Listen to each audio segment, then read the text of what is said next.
खुलुमबाय नोंथांमोनखौ बयखौ बरायबाय दिनै 12 जुन 2023 बाराया जाबाय समबार फैदो दिननि खौरांफोरखौ बेखेवनोसै। बिहावा बिहामजोखौ बुथारबाय। गोरबोआव थानाय बिहामजोखौ बिहावा बुथारबाय।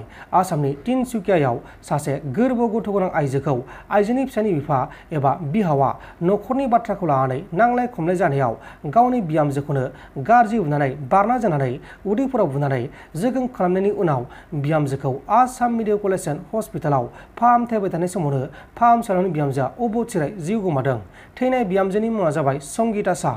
संगिता साहनि उदैयाव 6 दाननि गोरबोआव गथ' दंमोन आरो बुथारा बिहावनि मुङा जाबाय हरिधर प्रसाद आरो बिहावा बिहामजोखौ थैनायनि उनाव गावनो गावखौ पुलिसनि आखायाव गथायदों। मध्य प्रदेश रायजोनि बलरामपुराव सासे 41 बोसोर बैसोनि आइजो आरो सासे 17 बोसोर बैसोनि हिनजावसा गथ'आ जेब्ला हा जावबाय थादोंमोन बे समावनो बिसोरनि सायाव हाया गोलैसिननायाव सानैबो अबथिरायै जिउ गोमादों।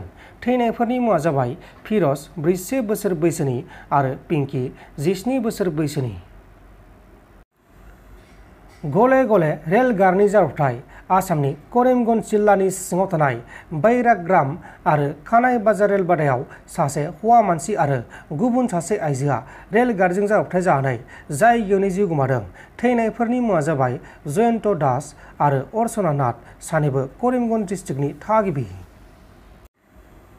बम ब्लास्ट जादों आरो बे बम ब्लास्ट जानाय जाथायाव गोबां गथ'फोरा जिउ गोमानांगौ जादों। आफ्रिका हादोरमानि सिङाव थानाय सोमालियायाव गिथाव बाथाव बम ब्लास्ट जादों।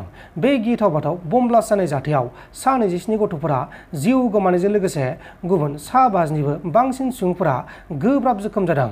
सोमालियानि मौराली गामिनि बल गेलेग्रा फोथाराव बे ब्लास्टआ जादों। जेब्ला माखासे गथ'फोरा गोजाम बमाखौ लानानै गेलेगासिनो दंमोन अब्लानो बमाया हरखाबै ब्लास्ट जानायाव बे जाथाया जादों। बे समाव जोखोम जानायफोरखौ फाहामसालियाव फाहामथायनानै जाथायनि सायाव नायबिजिरगासिनो दङ। रां रुफा खांनो थाखायसो गोदान आफादखौ बेखेवदों। बर' हारिनि गेजेराव आरोबाव BLA मुंनि एबा बर' लिबारेशन आर्मी मुंनि गोदानै हाथियार लाग्रा आफाद जोनोम जानायखौ लानानै बिटिआरनि गाहाय खुंगिरि प्रमद बर' बिथांनि गोख्रों बिबुंथि। बिथाङा खौरांगिरिफोरनि सिगाङाव बुंनाय बायदिब्ला बेफोर जेबो मिनिं गैया होननानै आं सानो। थांनाय गोलाव सम NDFB आरो बिएलटिनि सोमावसारनायमोन।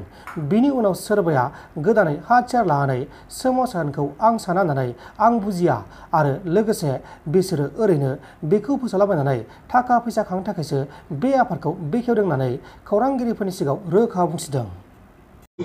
बेफोरो जेबो माबा मोनसे मिनिं दङ होननानै आं सानाखै। जे थांनाय समाव NDFB BLT जि मोननैनि हाथियार सोमावसारनायमोन, दा बे मोननै हाथियार सोमावसारनायनि उनाव गोदानै सोरबाया आरो बेबायदि हाथियार सोमावसारनो हागोन होननानै आं बुजिया।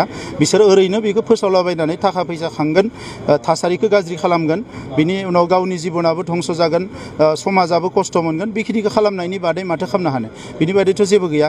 दा नंखायनो बे जि मोनसे एसेबां गोख्रों NDFBनि मुभमेन्ट जानानै थांबाय, गोख्रों BLTनि मुभमेन्ट जानानै थांबाय, दा बै मुभमेन्टजों जोङो माखासे एचिभमेन्ट मोनबाय। दा गोदानै सोरबाया बेबायदि ओंखारनानै माबा मोनसे मावनो हागोन आं बेखौ खुनुदिन साना। दिनै भारत सरकार, आसाम सरकाराबो बेखौ मालाबाबो लामा होनाय नङा। बिथांमोना थासारिखौ गाज्रि खालामनो हागोन, बेनि बादै। नोंथांमोन दिननि खौरांफोरा बेखिनिल'मोन। बेखिनिसिम नायनायनि थाखाय नोंथांमोननिसिम रोजा रोजा साबायखर। गोजोन्थों। एसेनोसै। जय बर' हारिनि।